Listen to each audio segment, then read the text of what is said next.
اعوذ باللہ من الشیطان الرجیم بسم اللہ الرحمن الرحیم شروع اللہ تعالیٰ کے نام کی برکات کے ساتھ جو نہایت مہربان اور رحم کرنے والوں میں سے ہے۔ تو دیکھیں سورہ انعام کی ہم نے کل تفسیر کمپلیٹ کی ہے۔ آج دیکھیں سورۃ الرعد، ہم یہ سورت سٹارٹ کریں گے۔ اس کا تعارف دیکھیں۔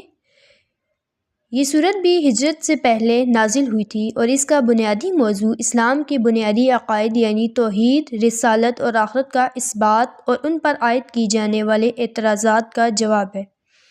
پچھلی سورت یعنی سورہ یوسف کے آخر آیت نمبر 105 میں اللہ نے فرمایا تھا کہ آسمانوں اور زمین میں اللہ کی قدرت کاملہ اور اس کی وحدانیت کی بہت سی نشانیاں پھیلی ہوئی ہیں، لیکن کفار ان کی طرف دھیان دینے کے بجائے ان سے منہ موڑے ہوئے ہیں۔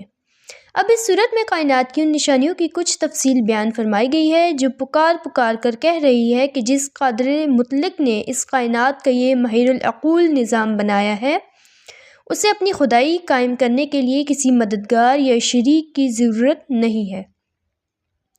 اگر انصاف کے ساتھ غور کیا جائے تو اس کائنات کا ہر ذرہ اللہ کی توحید کی بھی گواہی دیتا ہے، اور اس بات کی بھی کہ یہ سارا نظام اس نے بے مقصد پیدا نہیں کیا۔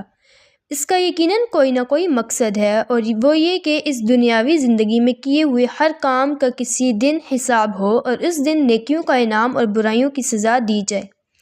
اس سے خود بخود آخرت کا عقیدہ ثابت ہوتا ہے۔ پھر نیکی اور برائی کا تعین کرنے کے لیے ضروری ہے کہ اللہ تعالیٰ کی طرف سے واضح ہدایات بندوں کو دی جائیں۔ ان ہدایات کا ذریعہ اللہ تعالیٰ کے پیغمبر ہیں جو وحی کے ذریعے اللہ کے احکام کو معلوم کر کے دنیا والوں تک پہنچاتے ہیں، لہٰذا اسی سے رسالت کا عقیدہ بھی ثابت ہوتا ہے۔ کائنات کی جو نشانیاں اس صورت میں بیان کی گئی ہیں، ان میں بادلوں کی گرج چمک بھی جس کا ذکر اس صورت کی آیت نمبر 13 میں آیا ہے۔ عربی میں گرج کو رعد کہا جاتا ہے، اسی پر اس صورت کا نام رعد رکھا گیا ہے۔ میں نے آپ کو پہلے بھی ایک چیز بتائی تھی کہ قرآن مجید میں موجود 30 سپاروں کی 114 صورتیں جو ہیں، ان میں سے ہر ایک صورت کا جو نام رکھا گیا ہے وہ کسی خاص وجہ کے تحت رکھا گیا ہے۔ ٹھیک ہے، امید کرتی ہوں کہ آپ کو سورہ رعد کا تعارف سمجھ آ گیا ہوگا۔ اللہ تعالیٰ ہمیں اس پر عمل کرنے کی توفیق عطا فرمائے۔ وَمَا عَلَيْنَا إِلَّا الْبَلَاغُ الْمُبِينُ۔